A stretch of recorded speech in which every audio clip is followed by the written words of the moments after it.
Grotto in the Tar Pit. Tonight, we're going to take a deep dive and a deep look into the government, secret societies, pagan rituals, and the Nephilim, all with our very informative and very well-versed guest, Gary Wing. Gary, how you doing today? Doing very well. Thank you for inviting me back to your podcast. Oh, thank you so much, And man. We'd love to have you on last time. yeah, I look forward to having another discussion, and hopefully the last show raised a little bit of curiosity in the audience, and hopefully they like the show. And I think with what we're going to talk about today, I think we're going to really create some interest and maybe dig a little bit deeper into it from other people's ends, because you can never cover everything on these shows, but we can certainly point you in the right direction. Well, it certainly did. There was a lot of curiosity that was built up from it. So let's just go ahead and dive right in, go straight for the jugular.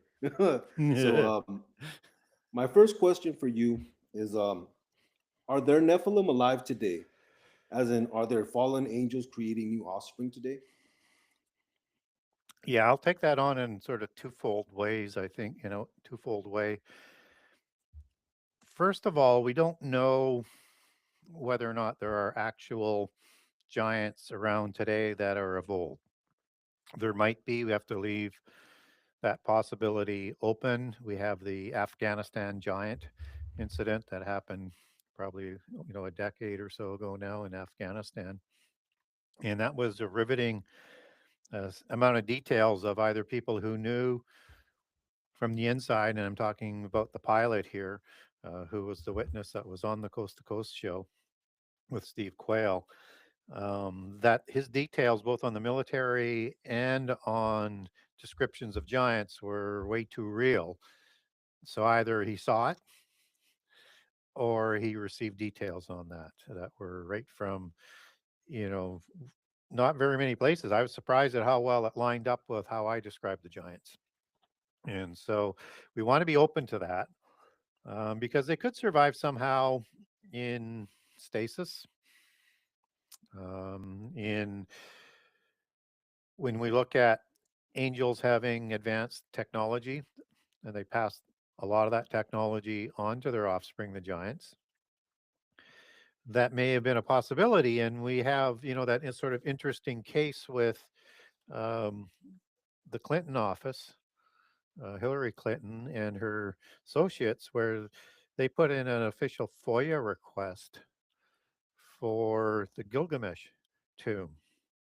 And they were requesting documents pertaining to the resurrection chamber of Gilgamesh, the location of his body, and the location of the buried. And so, why would you want both the body and the sarcophagus or the burial chamber, unless there is something to that? A, they wanted to backward engineer DNA, perhaps, or somehow combine it, and hopefully, not hopefully, but that they would, from their perspective, hopefully do something with that. Or there's a technology implied there with the sarcophagus that was a healing chamber. Either way, we know giants had the ability to heal themselves in the past. So, and if people think that's kind of made up, I read that, sort of word for word off of this is what I pulled off from the FOIA. I don't have what they sent them, but it's FOIA number F-201-02110, and it was issued from the office of Hillary Clinton, from a person named Denetra de Senegar. So I just want people to say, hey, look, we don't want to be doing conspiracy stuff, even though I'm a conspiracy writer, but we like to verify things.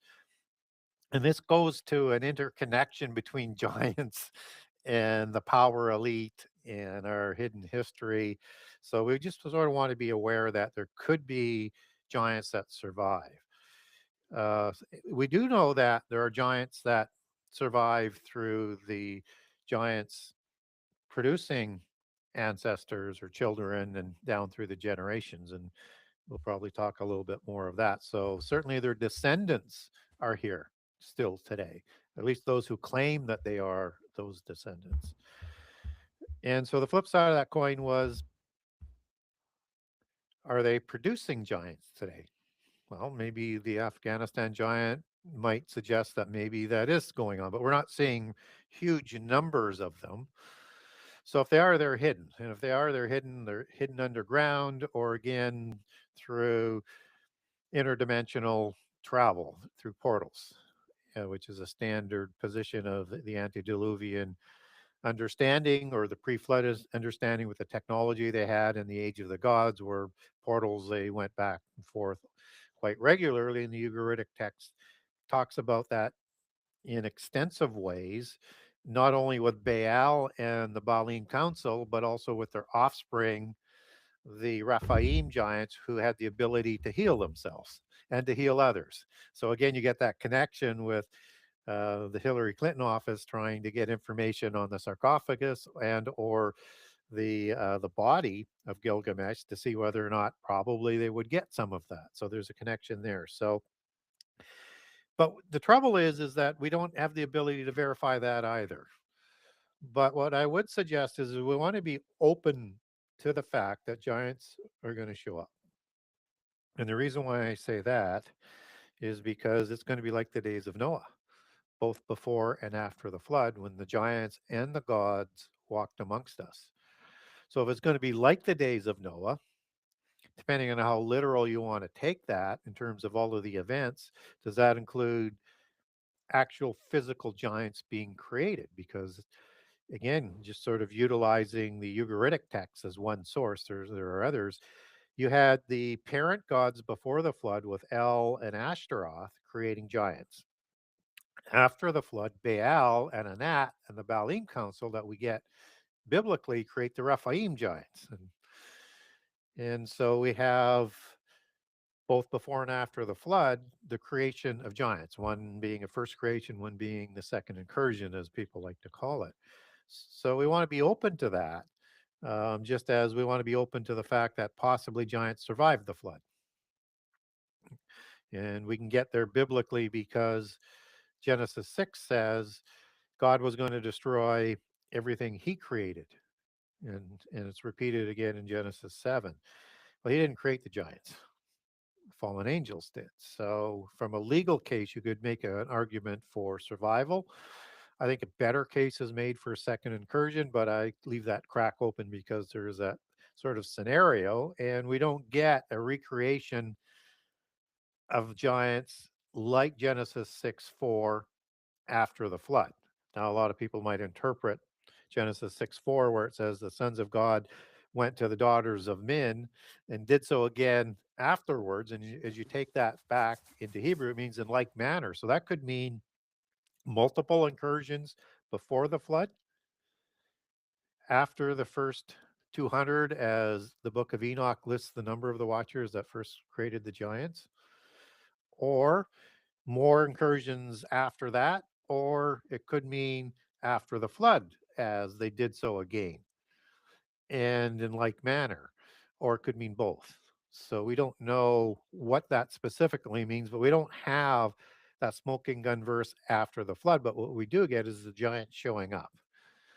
And again, we all, the best we can do is sift through the scripture that we have, and I can get there um, better scripturally uh, as you connect, particularly the days of Noah with the days of Lot, as Luke does for the end time warning and the destruction by fire. They were doing the same sins as what was being done before the flood. And that Okay. comes in What Jude would 1 your 6 and opinion 2 be? Peter. What would your opinion be, that there was a second incursion, or was there some kind of a carrying of the DNA somehow through Ham or something like that? Well, that's what, yeah, some people say through the DNA of Ham or the wives. But biblically, we don't get Ham as being not the offspring of Noah. And the eight that are chosen are spiritually chosen and physically chosen, just as the animals are physically chosen not to have been corrupted, because all flesh was corrupted and all the earths. And so that also implies all of the plant genome. And that word corrupted means, or it comes from the Hebrew shakoth, meaning to pervert, to ruin, to decay, to destroy. So words that are saying it changed somehow, and all of it was ruined. All of it was corrupted. So when we look at that, how do we get giants and the four races after the flood? And without getting into the nuances of the different sort of four races that seculars have split them into, well, we get that probably through the wives. And we don't know who the wives are. None of them are named biblically. Noah's wife at times is named by different names in other apocryphal accounts, so we don't get a certainty on that name. So I can see, and again, I'm not a total expert on genetics by any stretch of the imagination. I can see how the races could survive in the DNA being passed on, and through one individual matriarch after the flood. What I don't get is how giants are passed on and the races are passed on in that sort of genetic soup that you're getting. And we don't have scripture for it was the DNA that um, was passed on through humankind, which makes no sense if you're starting anew with all uncorrupted flesh. That would seemingly not make a whole lot of sense. So we don't have that biblically. And we also have other anomalies that you have patriarchless tribes that are listed after the flood, like the 9 Canaanite tribes of the 12. We don't have a patriarch, and that's because the patriarchs aren't listed if they're giants. So Rapha for Raphaim's not listed. Arba for the Anakim is not listed. Hori for the Horim is not listed. Um, so if you have no giant patriarch showing up in the table of nations, then the inference is that Raphaim patriarchs were the patriarchal start with a human female of the Canaanites, Hittites, and Sidonians to create giant races like the Amorites, which were smaller than the Rephaim giants. They were the Shazu. The Egyptian records um, have documented that lived amongst giants like the Anak or the Anakim, as we would understand them, and that they were blonde haired like the Anakim. So all sort of circumstantial evidence sort of adds up. So is that a possibility? I suppose I just can't quite walk through the genetic logistics of that happening and then creating them in so many different places all around the world. So for me, the best way is a second incursion, and that's how I think that the giants were populated in great numbers early after the flood, and that these populations were in place in great numbers in the time of the dispersion of Babel. So the people who were dispersed went to live amongst those giants wherever they went, wherever the people from Babel went. So yeah, I think somehow, some way, we're going to see these giants in the end time, and we should be prepared for that. But we're not prepared for that. We're not prepared for most things that are going to go hit a Richter scale of well over 10, sort of use an analogy on earthquakes as one of the pangs, because men's hearts are going to fail them because of what they're seeing going on, according to the book of Luke, in that period of time. So, how can we imagine that? The best way we can do is learn about everything that was going on in the days of Noah and the technology that they had, and that world was probably spared from destruction of fire from the technology that they had and the weapons of war and all of the violence that was going on that the Bible tells us about, and that we are just catching up to that technology today and everything else. So if we want to understand where we're going to go from where we are today as we go headlong into the end times, if we are in the fig tree generation, and I think we are, then that's the only way we can get an idea. And Jesus prepared us for that when he said it's going to be like the days of Noah. And it's not just the superficial stuff, as people continuing and getting married and becoming godless. It is the same as it was at Sodom, as the same after the flood, and the same as it was before the flood, when the gods and the giants walked amongst us somehow, some way. Okay. Can you go a little more into these stasis giants? Uh, like when they were, did they die and be put into stasis, or were they alive when they got put into stasis? And was this something that was done so they could possibly be resurrected one day? Yeah. And also, is that something that was done by like the Egyptian mummies? Were they mummified in hopes that one day they could bring back their DNA? Yeah, I think there's two different concepts that are going on there. So if I look at a resurrection chamber, um, and look at it as being similar to what was in the Stargate series, that the Goa'uld would go into to heal themselves and give themselves longer life. If a resurrection chamber suggests that it can bring people back from the dead at a certain point, maybe not forever, right? But a stasis chamber would be something that would provide the same type of extent of light with some sort of altered state. So, a similar type of technology, so that if you're going to be in stasis, you would have to have not only your physical capability sustained, but seemingly your spirit would be able to re-enter into that, um, and the body would still be sort of refreshed. It's not decayed in any sort of manner. So I think that was more designed for, and who knows, maybe they're still sleeping in that body. I mean, we don't know. I mean, there might be a difference from when the body completely dies and their disembodied spirit leaves. So I think if you use that model, that would be before the flood giants.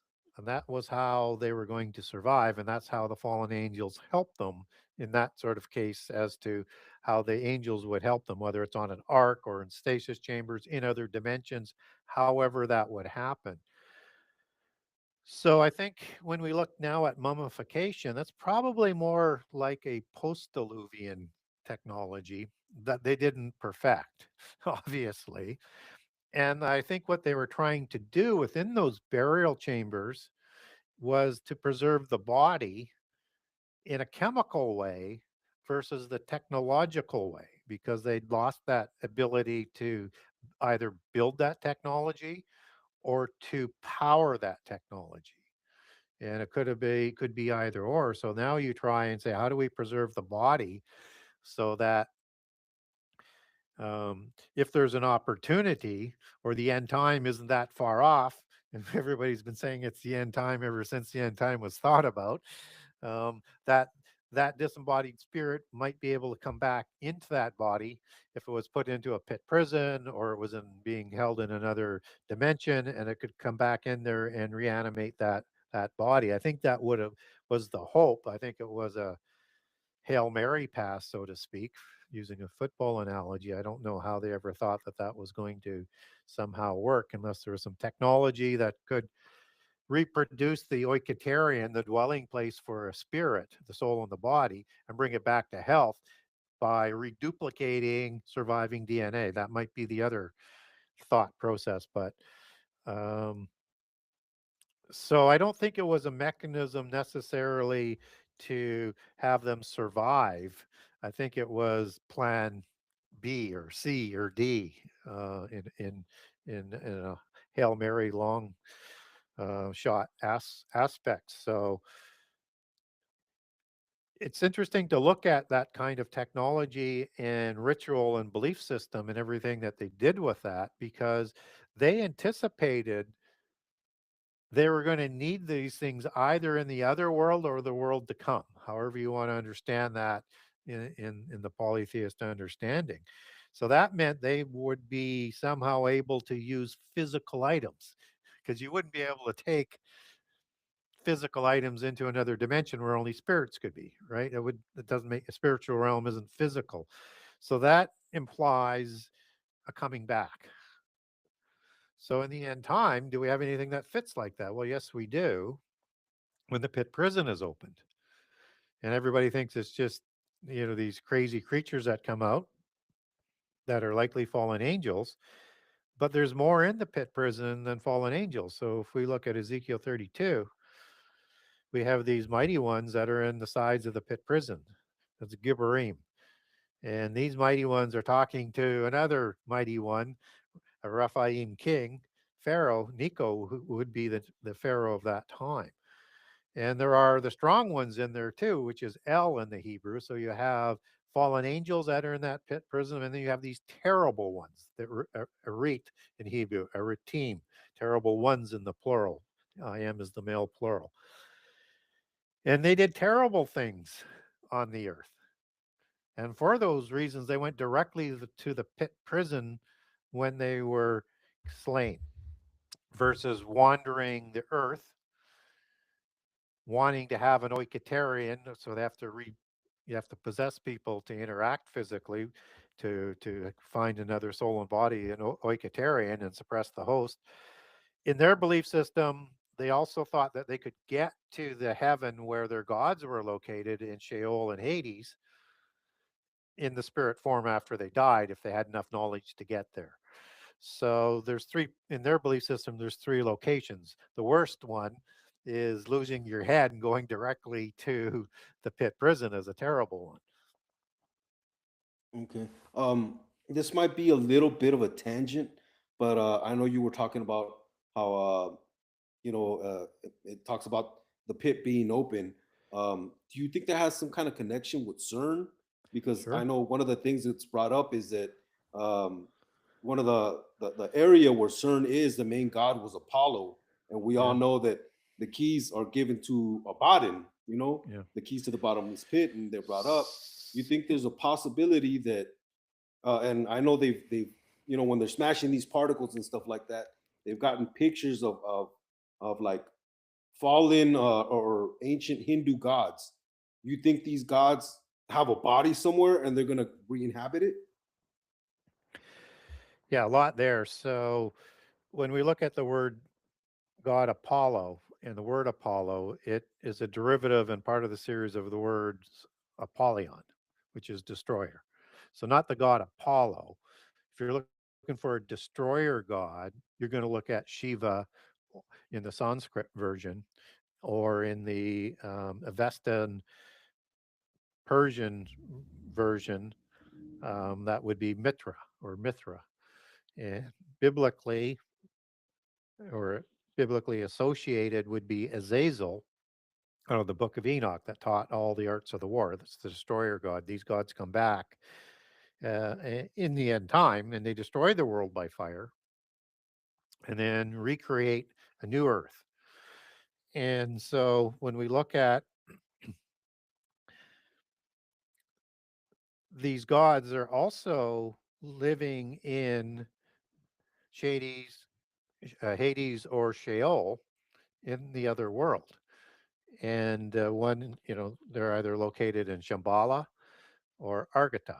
And they could be two different gods or it could be a different name for the same place. And so the king that comes back in the end time is also there.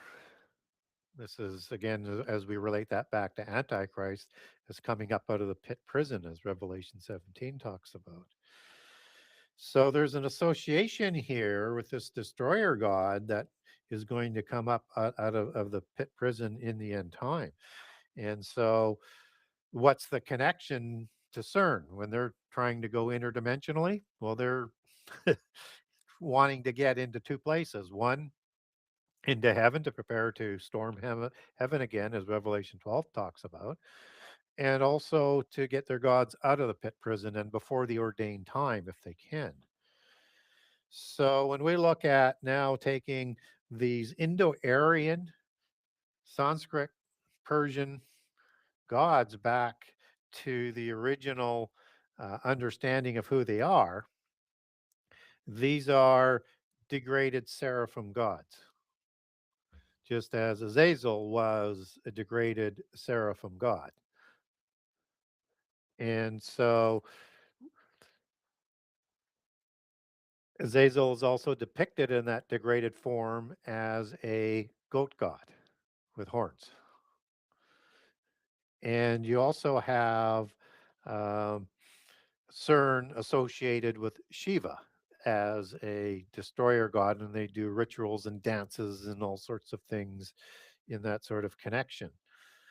And when we look at what the Indo European word or Indo Aryan word is for a horn god, it is CERN, pronounced CERN Mhm. or Kern.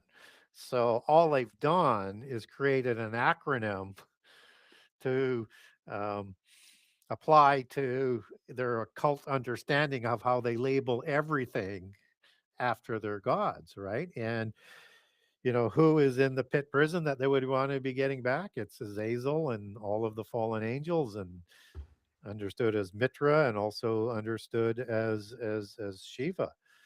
And one of the where it sort of kind of comes together to a certain degree is between the East and the West, and the understanding of this as one God is with the Templars who worshipped Baphomet. And Baphomet um, was the god ahead of wisdom, and he was depicted as this goat head in their imagery. And so Baphomet, you get there through sort of an informal thing in French of Bafo, which is the formal is I'm trying to remember the formal in the French now is starts with P. Um, Baphomet. what's that? Baphomet. Yeah, I'm struggling with the French word for father. That's formal, but the informal is papa, Papa. and bapa, as it's translated, was originally transliterated back to, and Baphomet was an ancient god in the Occitan section of France. And Wow. Bapho, as you take that back into Sanskrit, is is is Bapo or Bapho, because the H is a evolution of the name, and that means father. So the true understanding there is you sort of connect that. This is Father Mitra, and this is the god Azazel that supplied all of the knowledge that they worship in secret societies before the flood. And he's the destroyer god. So what you see is just this understanding in the occult that there are different names all around the world for different gods, but they're the same god. So the main ones are always the same. Okay. So with there's something I wanted to mention. Like it says that Nimrod started to become a mighty man. Does that imply some Yeah. kind of awakening of some hidden DNA? And I also wanted to ask about like there's pagan rituals and stuff like that where like they'll conceive a baby on a certain day to bring out, certain Yeah. characteristics, or there's rituals like, let's say, the bride of Satan, where now they pretty much they're to birth the antichrist or something like that. Is Are these rituals somehow awakening this Nephilim DNA, which could possibly be in all of us?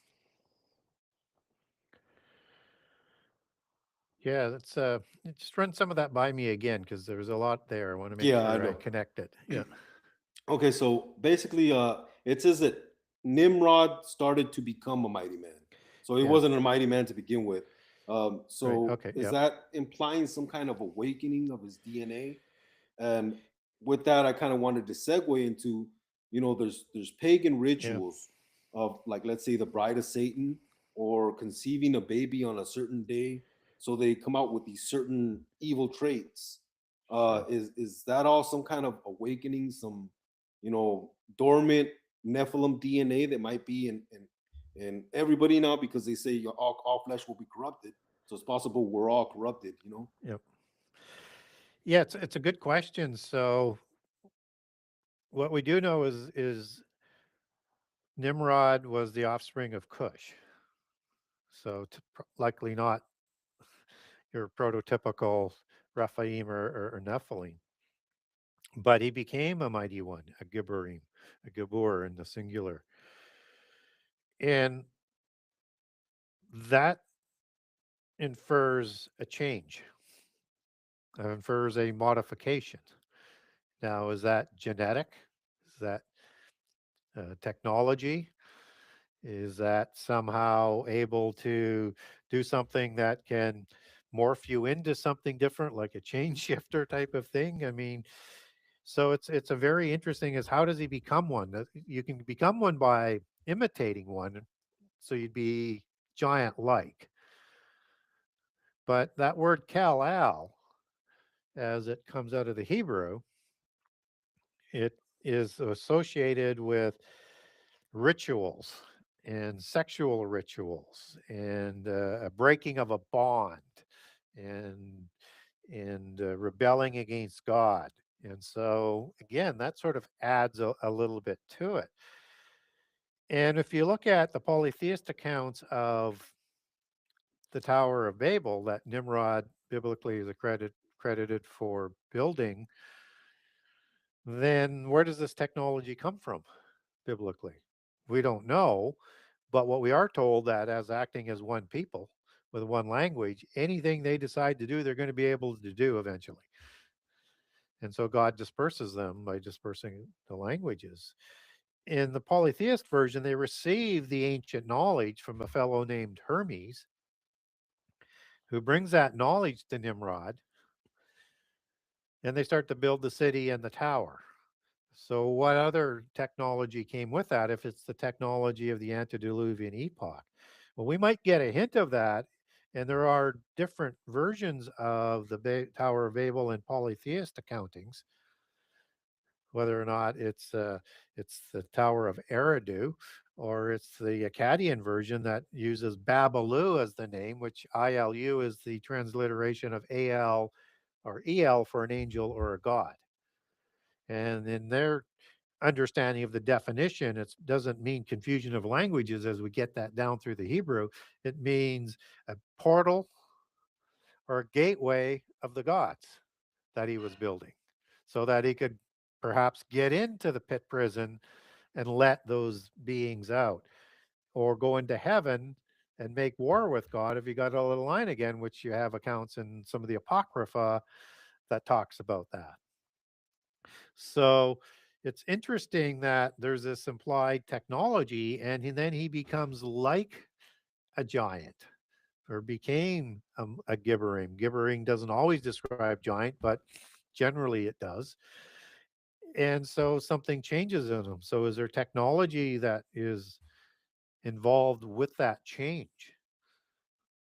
Or does he use technology to become like one? But he certainly imposes the same religion on the humans as was the religion of the giants, was the Enochian mysticism as we know call it, as we know about it and call it, or at least I call it, of the religion that uh, Enoch, son of Cain, started and was the worldwide religion. In the secular and polytheist versions, they call that Zoroastrianism, which split into those two Sanskrit versions, one into the Indus Valley and one into Persia, for the Sanskrit and Avesta versions of Zoroastrianism, where Mitra is a god of, and Shiva becomes sort of an evolved god and a composite god as we understand it today, but still talking about the same god with just sort of a different sort of route how he shows up sort of mysteriously after the flood. And also all these other horn gods, whether or not is like Odin or Cernunnos or Cern in the Etruscan pantheon, are goat gods like the pan gods that seemingly are out of place in the hierarchy after the flood, but are really, really important. And I think they're just recognizing um, either ones that were degraded, that didn't go to the pit prison because they didn't do all of the most malicious crimes, or they're just honoring those 200, and particularly Azazel for creating the giants. So it's hard to know, but there's just too much of these connections. But antediluvian knowledge does show up after the flood as it comes down through polytheism. It's the knowledge that they used to build all of the early post-diluvian temples and palaces, and then the knowledge that comes down through the king of Tyr to give to Solomon and to train the Israelites into building the first temple. So we know there's this additional knowledge. It's just how much knowledge was there. But certainly he changed. And what's also interesting is if that word Kal-El sounds familiar, that's the House of El in the Superman series. And Superman's name is Kal-El, and his father is Jor-El of the House of El. And so none of that's a coincidence. Neither is that crazy little S that looks like a serpent for a seraphim angel that's on there. So, Do those pagan rituals, do they awaken DNA? Like, let's say if I know one of the things they used to do is that they used to impregnate uh, priests of Ishtar yeah, on Easter, and yeah. like sacrifice those babies. Are there other rituals where they might awaken this Nephilim DNA? Well, certainly to bring back a spirit, they can in their belief system they can do, and also and to make contact. But they have lots of rituals that would raise the dead, right? So, um, and some of these people who had the ability to raise the dead, some of them were saints in the Catholic Church. So I think that's just showing you that some of that belief system crosses over through Gnosticism into some of the particular orders.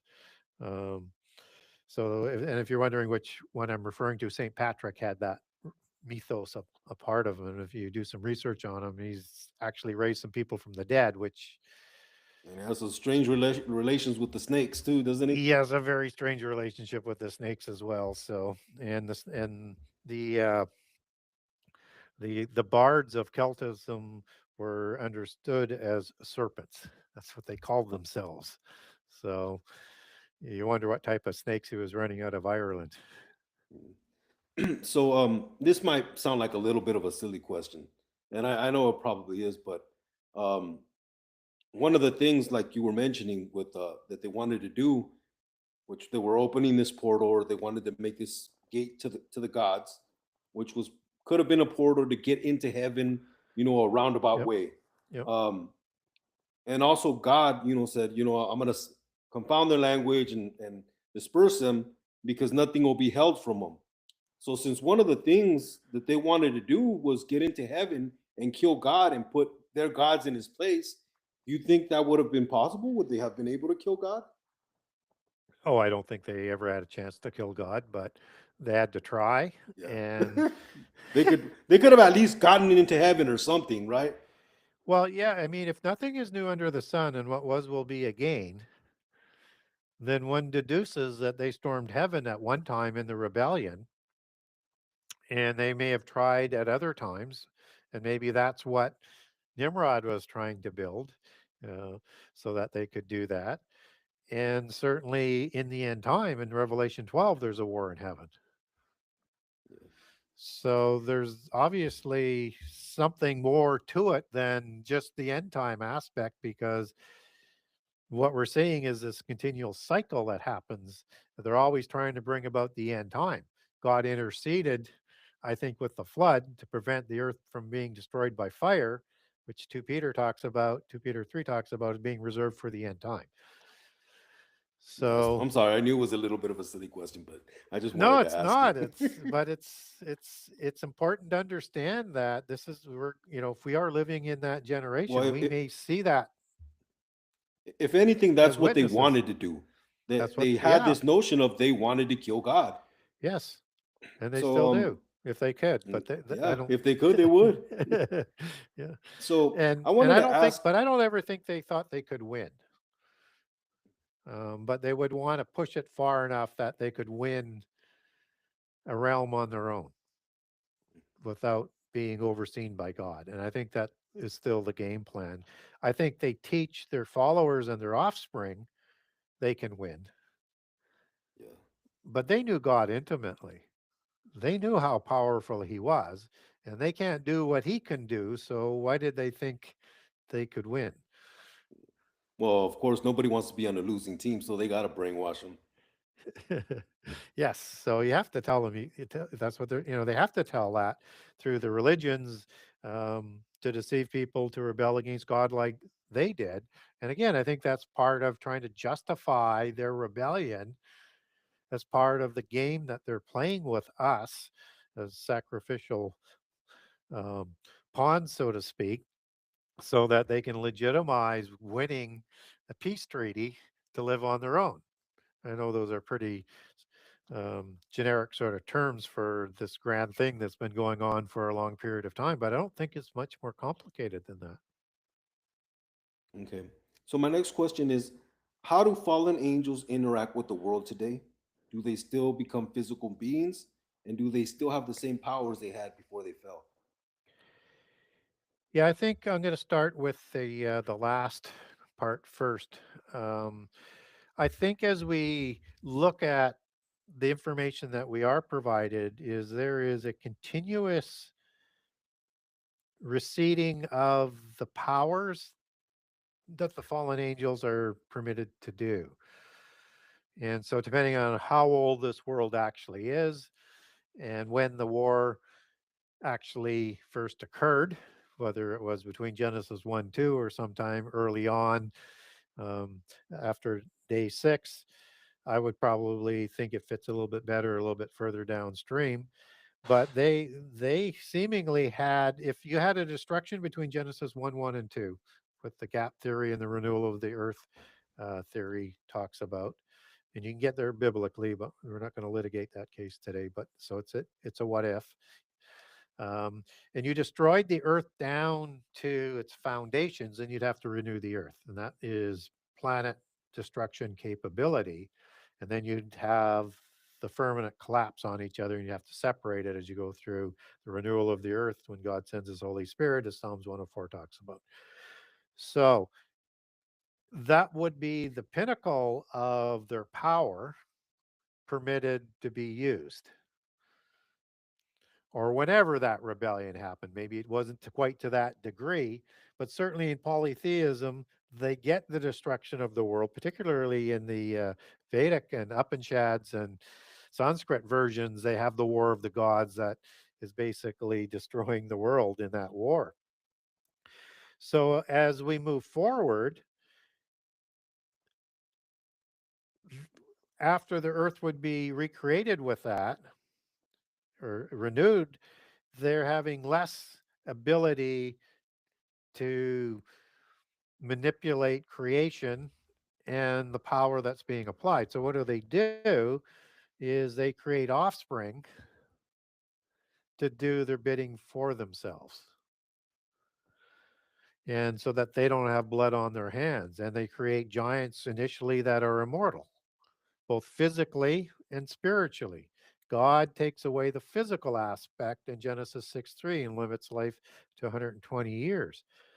And they can produce giants in great numbers as offspring before the flood.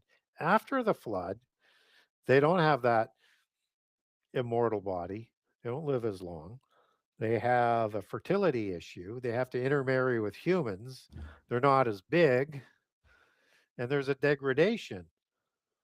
And after the crimes with before the flood, the parent gods are taken to the pit prison.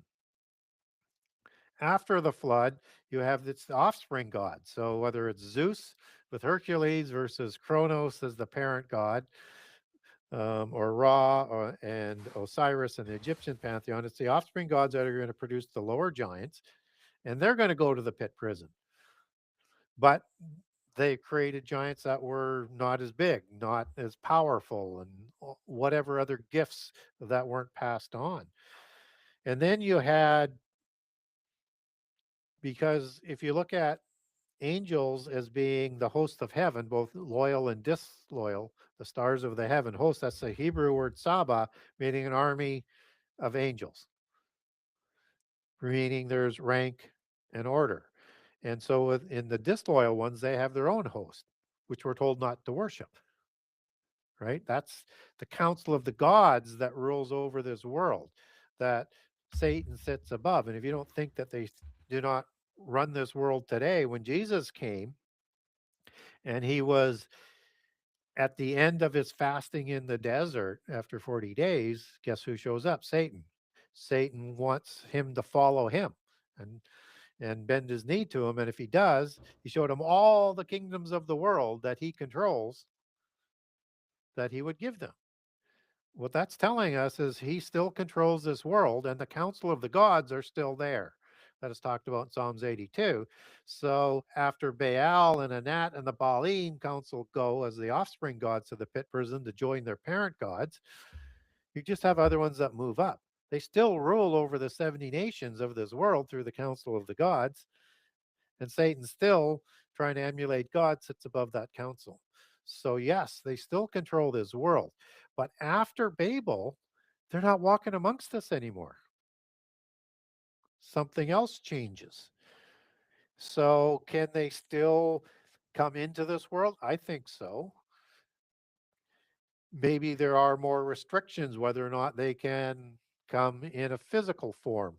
Or if they do, you're going to require instant sort of punishment with that. Just as the disembodied spirits of Legion were afraid that they were going to be sent to a place they didn't want to go before their time.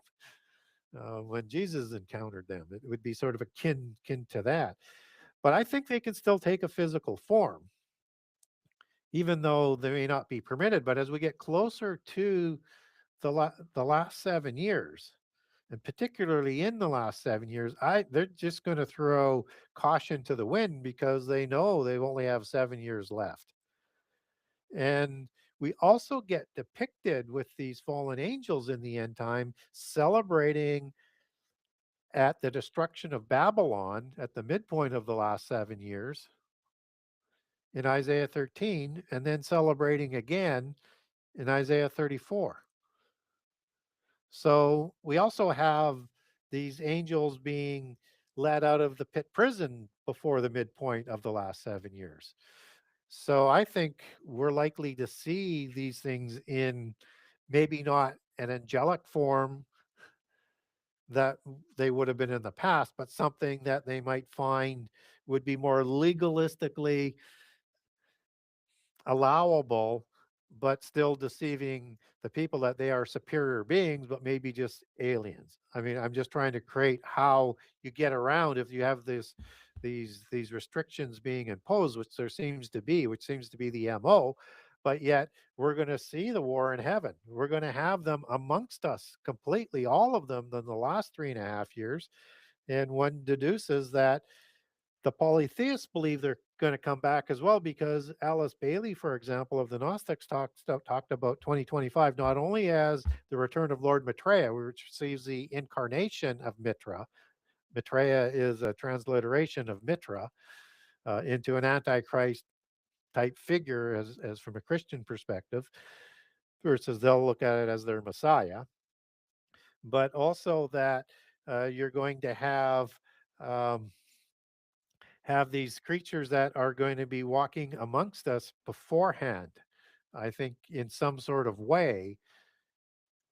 And I would even say that that probably goes back to a little bit before the start of the last 7 years, but I don't have scripture for that, but that would be my speculation that they're just going to um, take another type of form to get around whatever those regulations or um, restrictions are, even though by the end of the last 7 years, they're still going to the lake of fire, as Matthew 25 talks about, that the lake of You fire kind was of created for the tiptoed into devil my and his next question. followers. Yeah. You kind of tiptoed into my next question, so I'm gonna ask it is where do you think the connection is between the fallen angels and Nephilim and aliens? Are aliens the actual fallen angels? Are they some kind of genetic creation where it can be like a hand in glove situation where the fallen angel possesses the alien body or something like that, or even a demonic spirit possessing that alien body? Yeah. So it's a possibility that the restrictions may be so much so that they have to have some sort of clone body that doesn't have a spirit in it created for them to enter into. It's certainly a possibility. And certainly in the alien sort of mythos, you get like the Anunnaki, which are somehow associated with the alien mythos. And Anunnaki are the gods of Sumeria. And an Anunnaki, as you get them depicted on the reliefs with either an eagle's face or a human's face, is likely a cherubim.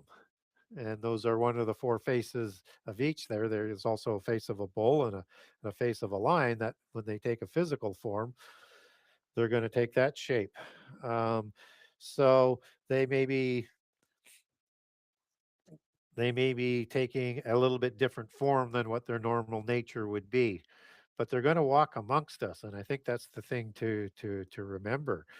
And so you also have you have this connection with the Anunnaki that crosses over from the alien mythos and the Watcher mythos. And of course, if you're going to do a hierarchy, you're going to put the angelic beings at the top of the hierarchy, even in the physical realms. So the offspring is more than just giants.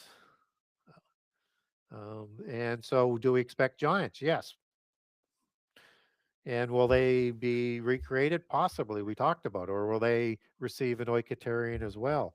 But there are other beings that the gods created in polytheism. And these are called little ones. These are called fairies. We would know them as in three different groups. In the smaller ones, you'd have ugly ones like hobbits and dwarves and gnomes, and you have good-looking ones, and you also have mischievous ones. So mischievous ones would be like leprechauns, for example. Um, and the fourth group is a reptilian group, and it's larger than a human, very much similar to these reptilians that you get in the urban legends living in the earth. And these are called elementals in the occult. There's four different groups. They're associated with a specific elemental like air, wind, and fire. And these are all created by the gods in polytheism around the world. And What about clones? Uh, there's a big movement now that believes that people, like let's say today's stars in Hollywood, are actually clones of Nephilim. You think that's possible? yeah, I'll come back to that. I'll just finish up quickly on the elementals. Mhm. So we have one group of elementals called grays, gray gnomes, and they've been with us all along, understood as fairies, and they do abductions and they do sexual experimentation and then they return people. They have flying UAPs or UFOs and they come through portals. It's the exact same description with the being and the kidnappings as with the grays in the alien mythos. Biblically, we can get there this way. So in Galatians 4, 3, and 9, it talks about the elementals in association with the fallen angels who enslave us in this world. And in Colossians 2, you get the rudiments that mentioned twice. Same Greek word for rudiment and elemental, stoichion, and again associated in Colossians 2 with the fallen angels and those who rule this world and not to worship angels. And so we should be aware that we've had these elementals with us all along with this technology and that they will likely be part of that deception. So the elementals will also create clones for their bodies in that mythos. And so they would have that technology to be able to do that. But they still, even with the cloning, they still have to have human DNA to regenerate because they can only reproduce Xerox copies, so to speak, so far. And so that I think is all part of the mythos of how we're going to be told these are all intelligent beings from around the galaxies and universe that are all united to fight against the great God of the Bible. Theta Reticula. Yeah. So your question was stars, Hollywood stars, in relationship to, is that possible clones, or is that possible um, offspring of the fallen angels or descendants? Well, it's interesting. I mean, Paramount uses the 23 stars of Enoch in its mountain scene. Stars are an allegory for angels um, throughout the Bible, in both the Old and the New Testament. We know that if you're going to be popular in Hollywood, you have to pay the price and be one of the ones that they select, or of the genealogies, or of the bloodlines, or of the DNA. So there you could have a combination of a number of things in there. Is that these could be DNA modified Oikotarians cloned for a spirit to dwell in. And there's always been a relationship, or it could be just one of the descendants, right? Because again, all of the Hollywood entertainment is basically on a 99% rule, basically. Um, it's polytheist, it's not monotheist, and it honors their pantheon, their history, not monotheism. So when we look at the product that they produce and their history of entertainment, they used to wear these theater masks. And all of the theater, whether or not it was in the time of Shakespeare and before, or even to this day, or the ancient Roman theater, or the ancient Roman Greeks, and it used to be, for the most part, this pale mask, just as would be painted on shamans or in the Day of the Dead rituals. It's that same sort of look. And what they were trying to do in becoming an actor of one of these ancient heroes, one of these ancient giants of the bloodlines, is they would want to become that character, just as they're trying to get into character today. They're trying to channel that disembodied spirit. So if that was the intent all the way through, and if they had the ability now to create that, why wouldn't you just say, we don't have to try and channel? Why don't we just create our own body and we'll become the actor, right? Why, let's take out the middleman, so to speak. And I'm not saying that that's actually what is going on, because I don't know, but I know there's this crazy connection between theater, ancient giants, and channeling. And that's not a coincidence, especially when all of that entertainment is about polytheism and their genealogies and their belief systems. So there has to be sort of a connection there. And even, the tragedy, it's a tragedy of a hero, right? Especially in the ancient classics and the fairy tale classics, they have a happy ever after ending so that the hero doesn't meet his tragic death. And Tolkien and Lewis called that a eucatastrophe in their literature, so that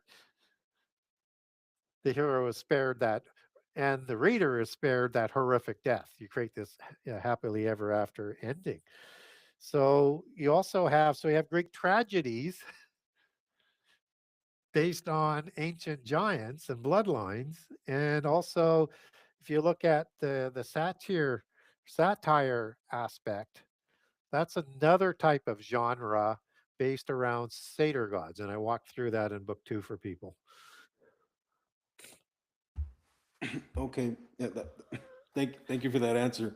I was gonna ask, is there a connection between the Nephilim and religious organizations such as Vatican and Islam? So to understand that, so people have a good frame of reference to the answer as certainly a significant influence at the minimum. Um, when you look at polytheism, you have bloodline priests, just as you had bloodline royales. Why? Because they're all part of the giant elite, Elim system of noble ones or Aryans, as Aryan means noble ones and nobility. And so these individuals, the upper class would only sort of educate themselves, and the lower two classes were for small entrepreneurs like blacksmiths and bakers and tailors, and lower than that is the working class and the slave class, or the ritual class, depending on how far back you go. It's the same four-class system all over the world that's inexplicably in place, and the European system was just called the feudal system. You can go to the First Nations today in their uh, nations, they still have that in play, and for the most part, with bloodline chiefs and bloodline shamans, medicine men. And this was a standard coming out of before the flood and again after the flood. So they controlled the religion with their priests, bloodline priests. Biblically, when we get monotheism, we have Levite priest bloodlines. So again, everything is done to counterfeit what's in monotheism. And so when Christianity comes along, it eventually is going to be merged with Constantine with a lot of Mithraic belief systems, celebration days, garb, headwear, all sorts of different things.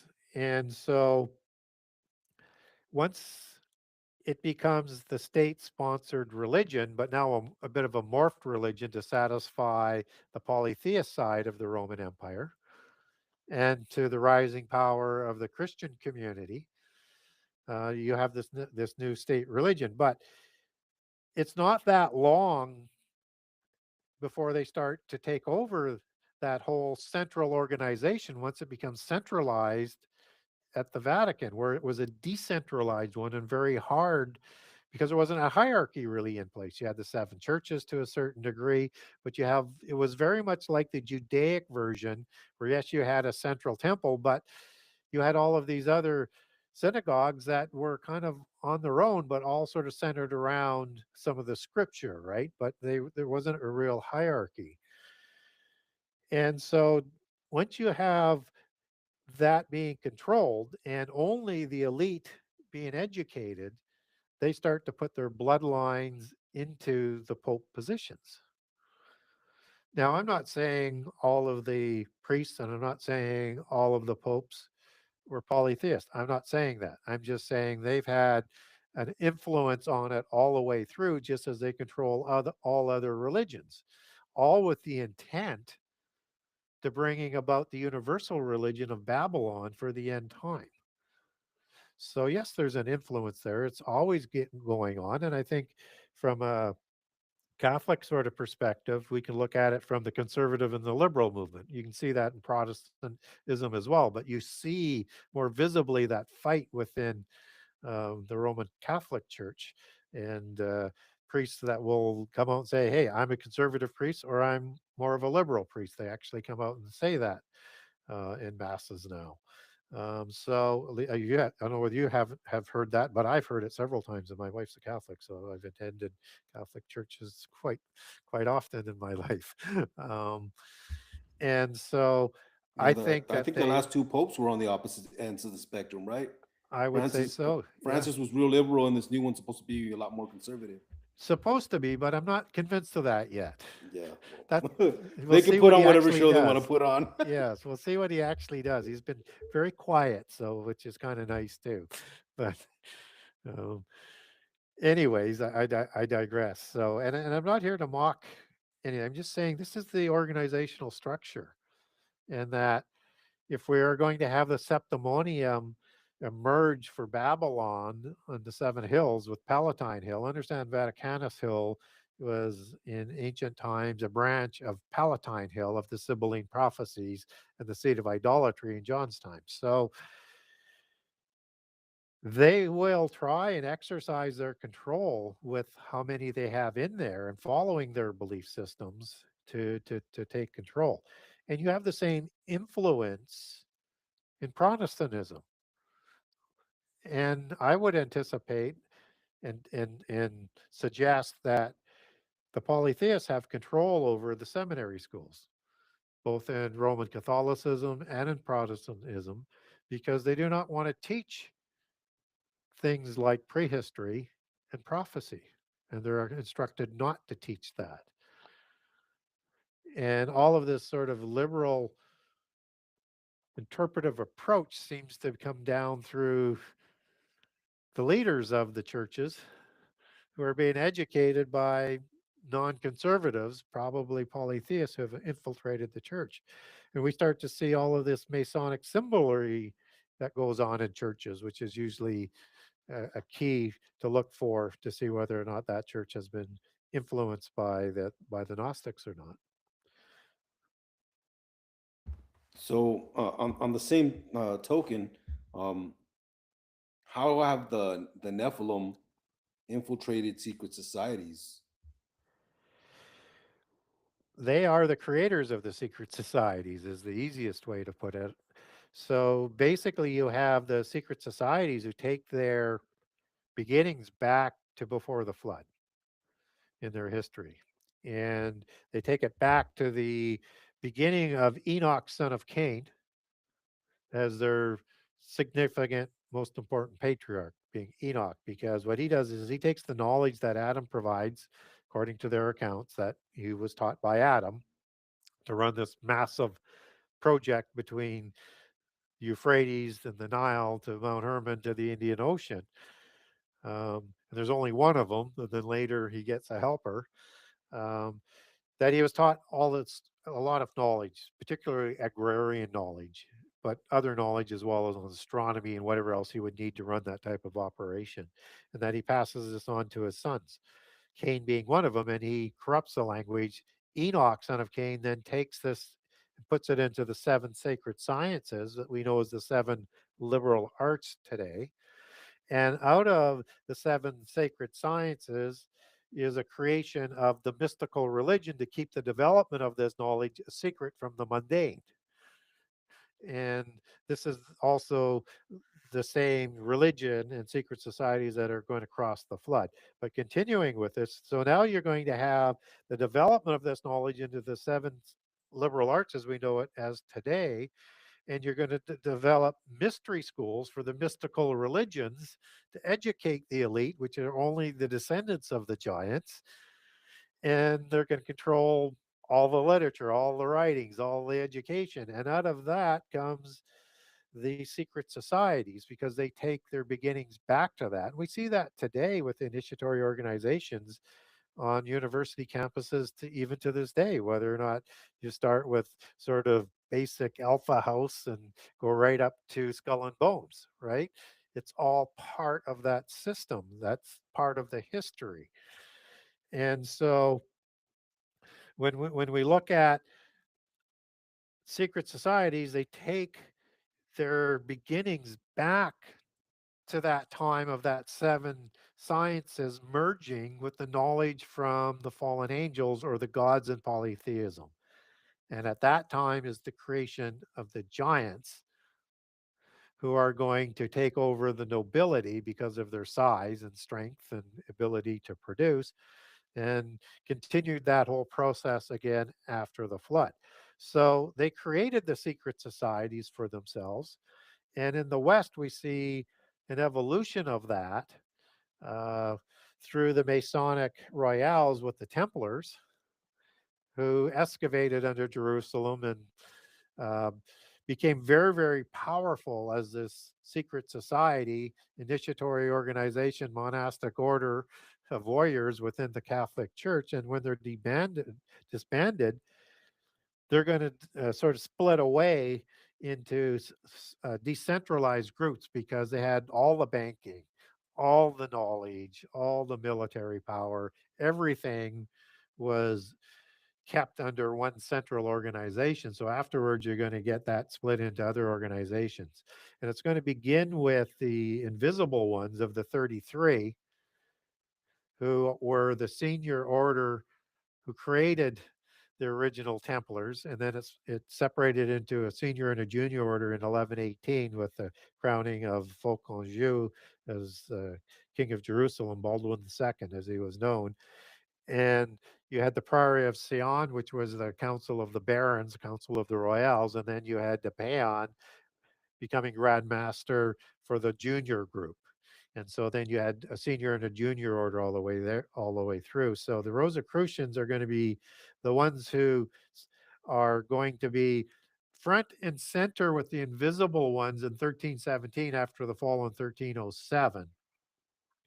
And so in 1307, the 33 invisible ones are trying to reestablish the Templars. They try and do that within the church. They can't. The Pope wants full control, so they poison them and they take their idea elsewhere. And so that Council of 33 is 33 families of invisible ones, of royales. And they're going to separate that up to the 13 families at the top. And then as things develop, they're going to be in with the splitting away of the Knights Templar after losing Jerusalem in 1188 before the destruction of the Templars in 1307. There's a split of the senior order because because the junior order lost Jerusalem, which was their main purpose for being formed. And so they formed the Rosicrucians from that. Okay, so you have the original invisible ones that are forming the Rosicrucians, but as you go through the Grand Master history, you're going to see that go from royales of like Sinclairs and Geezers down to more of an educated class. That's when you're going to see that invisible 33 split into the lower order of the Rosicrucians. So other organizations that they're going to create to decentralize is the Illuminati, which is going to be below the Rosicrucians and the Freemasons. Um, that is at the bottom and the first level of adepthood. So the order looks like that, but they're all genealogical descendants of giants at the adept level, starting at the 3rd degree York Rite or 33rd degree Scottish Rite in Freemasonry. And above that, you have higher degrees and purer bloodlines as you move up. So the Rosicrucians today would be the rising lower bloodlines from giants in the lower half of the Rosicrucians that come through the Masonic adepts and the Illuminati, and then the top half is made up of bloodlines represented from the 300 families, the Council of 300 Family, Committee of 300 Families, the Council of 33 Families, and the 13 families. So which one's on top? What secret 13, society is on top of all of 13 them? families 13 families. in the So would you West. say uh In the West. in the West? There It's are different other in the East? organizations around the world that the Western bloodlines participate in. Not Okay. all 13 are on that council, um, but, and it's hard to get information on that. I've been told different numbers, anywhere from 3 to 6 families are on the World Bloodline um, Council. So you have secret societies wherever you have elites. It's the same organizational structure. So in China, you like have the Wutsu Society, which is the 5 ancestors, which goes right back to the creation of the sons of heaven, or the offspring of the dragon creator gods, and the bloodlines that comes down through the Shah dynasty. President Xi would be a bloodline of the Western branch of that Shah bloodline. So would you say that there's definitely a glass ceiling? If you're a person trying to get into these organizations and you have no trace of a bloodline to these Nephilim bloodlines, you might as well accept the fact that you're not getting anywhere. Yeah, you're not getting anywhere likely. The only way you can, if you intermarried into the bloodlines, like a low level one, you might have the ability to maybe get the first level of adept, but then you'd be looking to intermarry with higher or more pure bloodlines to maintain that sort of status. But for the average person, no, you're just there for camouflage, to create a rouge around what the adepts are doing. So they, like Freemasons, they do a lot of work in charities, and business associates like to interlink there. That's just for public consumption, so the adepts can work on the true agenda. And you Now, know nothing until you become an adept. You get taught things, but it's pablum. You don't get taught the true meanings or the true secrets because you're not worthy yet. okay, when it comes to like Western society, especially here in America, we're brought up with the thought, and which is in our foundation documents, that we're all created equal, and so pretty much our government was for the people. So we're supposed to be, the government isn't supposed to be entirely big, but what is the grip that the Nephilim has on the U.S. government and other governments now, and should we be, pretty much ready for totalitarianism? Yeah, there's a couple of things to sort of keep in mind. The first one is the Council of God still rule over all of the nations. So there's an original 70 nations. And we have a lot more nations than 70 nations in the world today, but the additional nations were spawned by the original nation, right? And there's an original God, but there's a God assigned to every nation. So we need to understand that. So when you're swearing an oath to your country, you're swearing an oath to a specific God who governs this country. Or if you're a royale swearing an oath, you're swearing an oath to a specific God who has authorized your bloodline to be the royale. So we have that to keep in mind. We also have dualism and polytheism, where you've got good versus evil, good magic, black magic, white hats, dark hats is kind of the terminology that's used for today, but they're all polytheists, white hat or dark hat. And they use that pulls apart strategy to cattle herd humans into the direction where they want us to go. So polytheism likes totalitarianism. They like ruling of kings.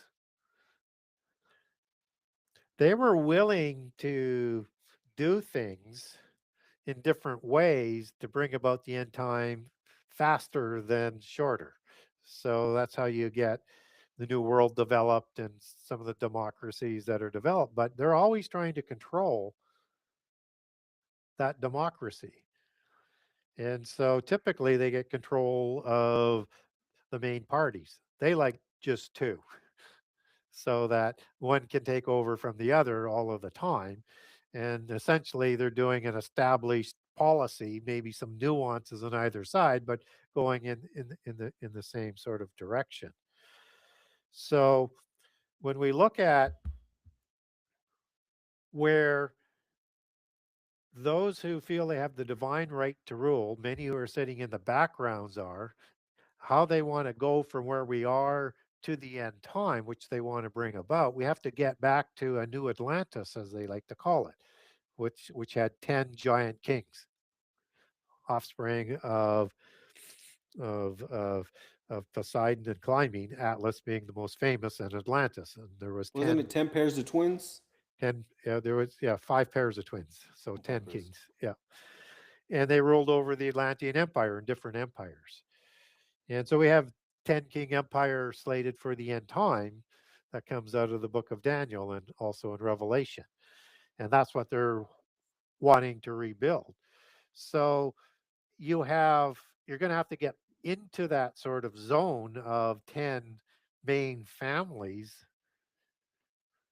or groups of of bloodlines working together in an alliance with one taking control of that empire. So when Trump is talking about his golden age and spheres of influence, he's talking about a new Atlantis. He's talking the language that I don't like. I was hoping he'd slow things down, not speed things up, but he looks like he's speeding things up. So yes, they want to eliminate the democracy if they can't control it the way that they want to. And ultimately, they want to just control it. And ultimately, we're told we're going to get to 10 kings of 10 empires. So there's going to be 10 groups of nations that are going to get together through a military alliance, uh, economic alliance, but it's going to get there. But it's going to take wars and rumors of wars to get there. It's going to take catastrophes to sort of bring that about, but we're starting to see that.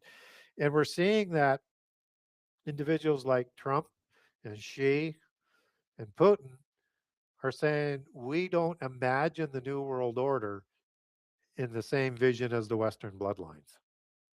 We will not be dominated by that. And each are saying, we want this New World Order. We're not against that. Or Nephilim World Order might be a better way of calling it. They just want a larger role and a lot lesser role by the European bloodlines. And that's sort of what we're seeing. So yeah, I would expect that once things really get more dangerous is democracy is going to be suspended and we're going to see strange, unusual alliances crop up and that there's going to be a control. Whether or not all of them will admit to being of the bloodlines or not, we don't know. But I would look at, you know, a possibility that however we might get there is you would have Canada and the United States and Australia and New Zealand as part of the divine right to rule of the Windsor family, as they would think about it. Whether or not they get all of that and how that would come about, or would the US be the major player in how that comes about? Understand in the backgrounds, they're still going to be worshiping the same God that is the God of that bloodline and or nation. So since you brought up the Windsors and stuff like that, when it comes to World War I, where they started taking out the Yeah, czars and yeah. these different kings that are Nephilim bloodlines, was that some kind of revolt of normal people trying to take down Yeah. Nephilim, or was it just Nephilim against Nephilim? So World War One is a classic example to understand what goes on behind the scenes in geopolitics and what it takes to understand what's going on. This was a family war, an interfamily squabble. They were all, whether or not it was the Romanovs or Kaiser Wilhelm's family in Germany or the Habsburgs or the Bourbon of Spain or the Savoy of Italy or the Hanovers of England, who changed their name to Windsor of in World War One because the Hanovers is a German bloodline. Um, they were all on first name basis and they were all first cousins. Yeah, I think like the one of the czars from Russia, and I think it was Romanian or something like that. They looked exactly alike. Yeah, Yeah. yeah. They because they continue to intermarry because they believe they have the superior divine bloodline. They have to be careful of blood diseases like Habsburg's jaw disease or hemophiliac disease. So they have to keep at least sort of 4 generations, and they also have to keep replenishing that with human DNA. So they do some lower bloodline levels to keep sort of intermarrying in with higher bloodlines. Let's say Prince Charles and Diana, for example, right? Very low level bloodlines with Diana, very high royal bloodlines with Charles. And now we get King Charles as king and we got King William. And so that's how they sort of go about doing it by keeping the genealogies as pure as they can or ennobling it with other ones. So what happens in World War One now is there's something that's been created by the Western bloodlines called social masonry, which is not going to produce people like um, I have a very severe head cold today, so my mind's not working as fast as normal. I'm looking for the Lenin, and who creates communism. Social masonry is the doctrine for communism. It's the doctrine for anarchism. It's the doctrine for socialism. It's the doctrine for progressive uh, uh, progressive socialism, which we would know as National Socialism. Um, and they're all a little bit nuanced. So what they did was they created communism first, and they put that as a virus into Russia to take down a more pure bloodline. So what you have to understand as I'm talking about this, they all know that they think that they're getting closer to the end time. And at the end time, Antichrist is the one who's going to reign over the whole world. And he's actually going to take out three kings and then replace them with his probably kin bloodlines. And so this is a rivalry to be which family is going to run the world. And that's why it doesn't always seem they're working together. They are directionally, but they all want to be the ruling family. So they took out the Romanov bloodline. And in World War One, that basically brought down the Kaiser dynasty in Germany, right? And the fallout of that as you get into World War II, which is just the resolution of World War One, you're going to see the Habsburg dynasty being weakened all throughout that process. You're going to have the Savoy dynasty in Italy disappear. You're going to have the Bourbons disappear in Spain. And what you're basically left with is like Anjou bloodlines who aren't technically ruling France from a king perspective and the Hanover bloodlines. And so there's this reducing of rivalries that are going on. And then out of that you get this new Europe where the bloodlines are starting to work together for the first time for a common end. But they're not satisfied with just taking down these bloodlines. What they do in World War II is they launch communism into China, which takes down the Shah bloodline, another significant rival. And even though the Yamato bloodline is left in power in Japan, that's reduced to almost figure status, at least from how it appears. Whether or not that's real or not, I'll let other people decide. So So basically, what understand, we think these wars are about, it's not even anything to do with that. It's no, just a falsehood to, over competing families. yes. Wow. So now roll forward to Putin. Well, he believes he is of the Puchianin bloodline. That the name Putin, it comes out of nowhere as you trace that back to about 1850 or so to either his great grandfather or grandfather, who is born out of wedlock with the Kievan bloodline, which is the Puchianin bloodline, which is a pure blood Indo-Aryan bloodline that set up the Moscow branch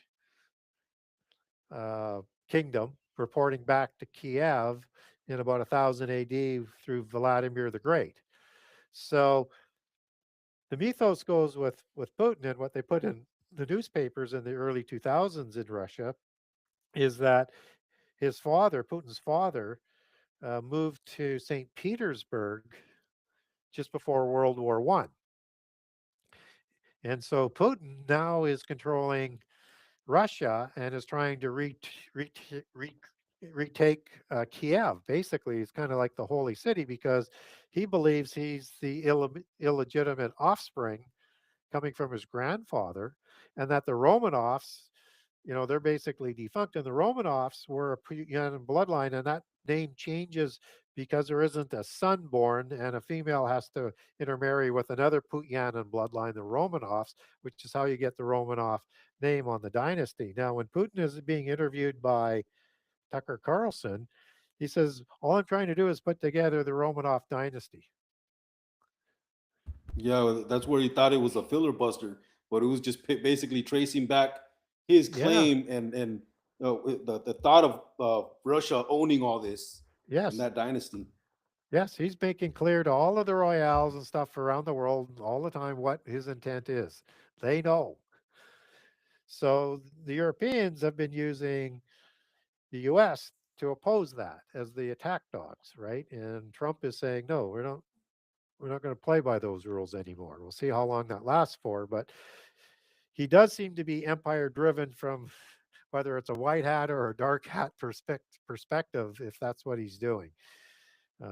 Because he does look like he wants to add to his empire, whether or not it's Canada, whether or not it's Greenland, whether or not it's Venezuela, Cuba, wherever he's positioning um, to be able to do so. Whether or not he'll get it done or not, likely not, but he's certainly changing the whole global situation in terms of what the alliances were. So this is going to reshape the alliances. So So it's Trump has another some step connection to along the these way. bloodlines as well. Does Trump? Some people say he does. I've not done a lot of research on it, but he doesn't seem to have significant bloodlines. Now he comes up through the left, in the politics to the Democrats. That's why he talks like a Democrat, Mhm. um, which is why the Democrats hate him so much. And he Does he switch had sides? because he switched sides, right? And not all, and certainly all of his policies wouldn't be conservative. It may be Republican, but it's not conservative, right? So it's that same party, uh, one of the single unified party that controls things for the most part. So I don't think he has those significant bloodlines, but he knows how the world works. So what does he do? Does he take issue with the King of England? No, he does not. There's always a little bit more respect.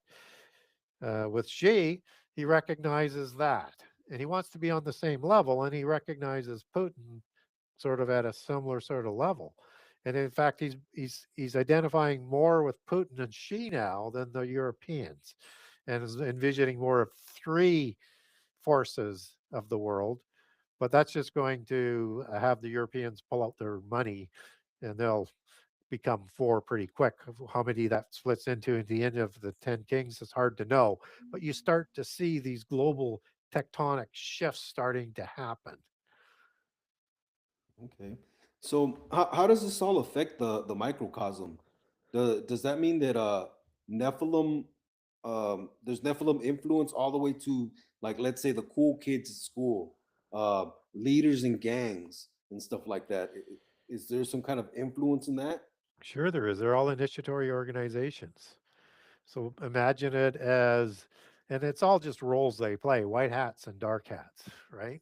Good magic, black magic, good AI, evil AI. It's amazing what they do. So if you look at a typical, let's use the mafia because it's family driven, right? Mhm. And it's initiatory, and it has a godfather. And these mafia organizations, they run the dark side of the civilization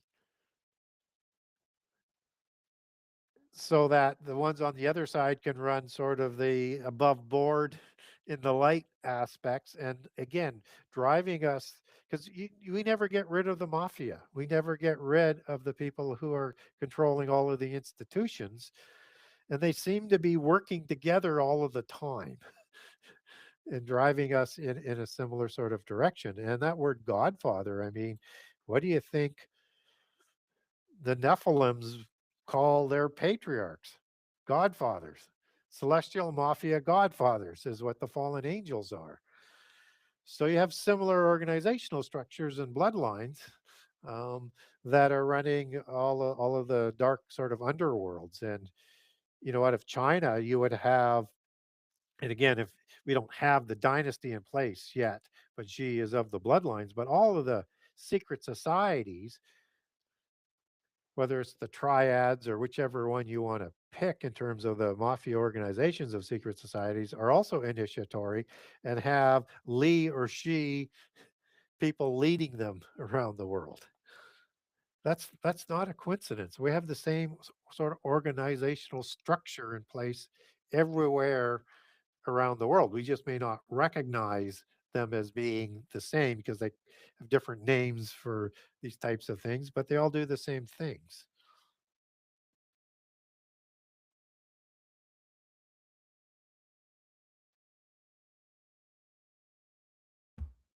Sorry about that. That's okay.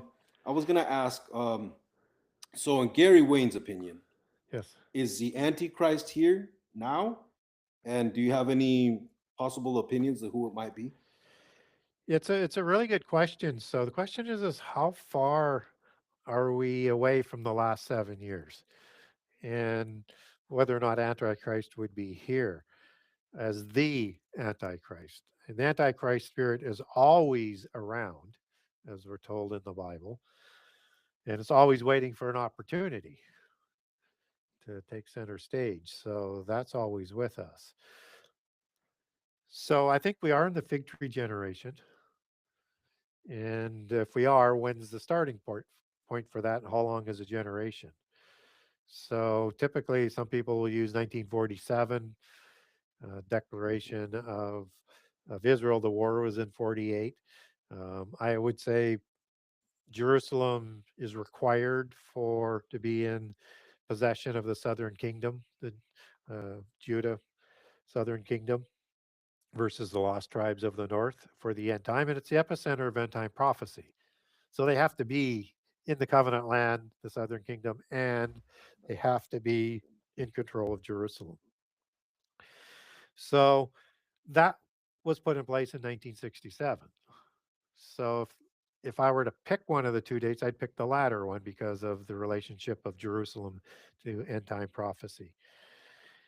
And we get a number of choices for how long is this generation. So in the wilderness, a generation was 40 years, as it's defined, that before they could enter into the promised land, Israel. And we also get in the Psalms it's 70 years or 80 years. For, and then we get 120 years in Genesis 6:3 for the maximum amount of life after God says that I'm not going to have immortal gods that are physical in in this world. So if it's 40 years from 1967, well, we're kind of already in that zone. 70 years would suggest that we might be entering into the last 7 years in the 2030s. Um, but what happens if it is 80 years or 120 years? And does it have to be a full generation? It probably doesn't. So I think we're a bit of a ways away yet. Now, the polytheists, and they're not reliable. They've been trying to bring about the end time from the beginning, but they declared 2025 as this age of the externalization of the hierarchy or the making visible of the gods of the council and the entrance of Lord Maitreya. Not being visible at this time in terms of Lord Maitreya, but that was the age that Alice Bailey talked about beginning. So they think we're close to it, which is why you're seeing all of this hectic action for AI and the Davos uh, people doubling down to move things forward at a faster pace. But I think that's a little bit optimistic or pessimistic because I don't want to be in the end time in the last 7 years because it's horrific. So I think we have a long ways to go yet because we have major stumbling blocks yet to go. So for Antichrist, he could be born right now, probably is born right now, and we won't even get a sort of like an inkling of who he might be until the beginning of the last 7 years.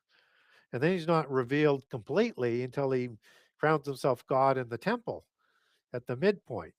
Because there's going to be multiple antichrists, and he's going to need an antichrist to defeat before that to complete his pedigree. So people are going to be pointing at antichrist like crazy, as they do with all of the presidents. So now take that onto steroids once we see more wars and these 10 kings sort of coming about. And expect those 10 kings possibly to be all antichrist wannabes. But Antichrist isn't one of them. He rises amongst those 10 kings in Daniel 7 after being part of the negotiating of the covenant in Daniel 9:27 to start the last 7 years. So, do I think we're in the fig tree generation? Yes, I do. Do I think that, rapture or the last 7 years start in the next few years? No, there's too much to have happen. We haven't seen Babylon come on the stage yet with its false prophets. We haven't seen the formation of the 10 kings. We have to have a universal religion occur so that there's an ability to have the people of Judah be authorized in the covenant in Daniel 9:27 to begin the sacrifices on a wing of the temple. So a temple being rebuilt on a wing of what's already there, the Islamic mosque, and somehow Islam has to be removed, almost but destroyed, or come completely to heal by the universal religion for that to happen, because under no circumstances would they permit that happen to this day. Even a rumor of doing a sacrifice of a red heifer anywhere in Jerusalem, as with Hamas in the last go around, can start a war. So those are huge stumbling blocks before we can get to say that Antichrist is about to appear. And then when we start seeing things happen, he's not even going to be the one people are putting their money on at that time, because there's going to be multiple antichrists. And how do we know that? Jesus told us there'd be multiple antichrists. And in the epistles of Not to be John, it's deceived. reiterated. Yeah. Wow, that's crazy. And then I think as far as one of the things that you mentioned is with Babylon and its false prophets, I think that might be around the cusp because I know that I mean Babylon, of course, is ancient Iraq, and Yeah. one of the things that I've been following is that Iran has been doing a lot of the destruction of the forming of the Iraqi government. So now, if Iran does fall, there's a big possibility of Iraq, becoming a powerful nation. Or being almost destroyed. We Yeah. don't know which way that's going to go. And you want to be careful with Babylon as well, as a physical location, as opposed to the allegory that is going on to describe it. And Babylon was a code word for both the Essenes and the followers of Jesus in the time of John, who wrote Revelation, as a code for Rome. Rome is the city. Because if you spoke out against Rome, you'd be put to death. So you would create what they call a Pesher code there, and it's defined Babylon as the seat of idolatry, which is was at Palatine Hill. It doesn't have to be there, but it sort of lines up for that. And Babylon is the religion that comes down through Babel, which is the root word for Babylon biblically. And that's that religion that Nimrod had, which was the religion from before the flood. And so it's going to be a mystical religion as it's described. And Babylon is also a city. It is a religion. It is an economic organization, and it's a geopolitical organization that reigns over these 10 kings. So it needs to come along first, and however or whatever it's going to be, it is a long ways from taking form and somehow pulling in all of the other religions, even splitting Christianity with the falling away. So you're going to need false prophets who are going to predict things that are probably contrived catastrophes to convert to this religion or be destroyed from the face of the earth. And we see that language being used in the sciences today, whether or not it's in global warming, we're going to destroy ourselves from the face of the earth, or in the war aspect with nuclear weapons. They're already trying to scare us, or the weather patterns are going to destroy us from the face of the earth, or some asteroid's going to come and destroy us. It's all the same language. So expect that when the false prophets come out, it's going to be powerful enough to convince people, and it's going to crater all of the monotheist religions to a large degree to fold into polytheism. There will be the remnant that does not go for it, and that it will also bring home all of the various forms of the original polytheist religion. So this very much is going to be an umbrella religion and have enough power to be able to enforce Israel's safety, to do the sacrifices in the temple and to basically not be a warrior nation anymore. And they're going to live in peace, as Ezekiel 38 and 39 talk about. They're going to grow rich from that as well. So lots of things yet to happen is my story. And one thing I realized I didn't get to your who might the Antichrist figures might be. I would look for some of the major bloodlines, at least to be amongst the wannabes. Who knows? Antichrist could be a total surprise figure. Um, but if you're looking at from the lens of today as prominent bloodlines, you would have to look at the Windsors as one, um, and probably with William versus Charles. And you would look at Anjou bloodlines that are still in place. And there's three groups of Anjou bloodlines. The Savoys are still there, and they're a rival to the King of Jerusalem. When the Habsburgs believe they have Anjou and nobleness and the rights to the King of Jerusalem title. The current King of Jerusalem is the Bourbon family, um, that holds that title of the King of Jerusalem. And so you've got those bloodlines that are in play in the West. But when we look at Daniel 8, you have in the latter part of the empire of Greece, this king is going to rise. Now, Greece was split into four sections. It was a large empire, and Rome was part of that empire, and it succeeds the Greek Empire. And then you have sort of the northern half of Greece and going east, and then you have the Middle East part going, into Iraq essentially, and then you had the Middle East part where you had Egypt and North Africa and whatever parts of that whole empire. So you have a fairly large geography of that Greek Empire, and a more limited Roman Empire access. So I'm not convinced it's going to be a royale out of England or a royale out of France. I would be looking for more royales within that geometry of the four quadrants of the Greek Empire. So that could be Middle East of some sort of format. It could be North Africa. It could be like Egyptian.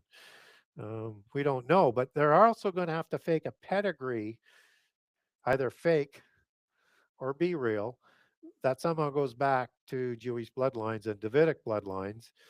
And as the Anjou like to project, the bloodlines of Jesus.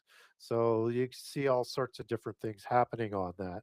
So we want to be really careful with trying to say who Antichrist might be, because there's a lot around just yet to be played out. Not only in events that have to happen, but how the Royales are going to duke it out. Well, Gary, as expected, you have not disappointed. You've been very informative. Thank you so much for joining us. Could you please do us a favor and pray us out? I certainly can. Father in heaven, we thank you for our blessings. We thank you for creating everything. You are the God Most High. We worship you. We honor you. We hope that you bless us and bless the audience so that we can take the information as we work in your word to help us arm ourselves and to help other people to become more aware and be more prepared for what likely is coming, but do so in your way and in your Son's name, our Redeemer, the Word Jesus, who sits at your right hand side and testifies to you for us and for all of the saints. Amen. Amen and amen. Thank you guys for joining us. We'll see you next time for another episode of Grotto in the Tar Pit.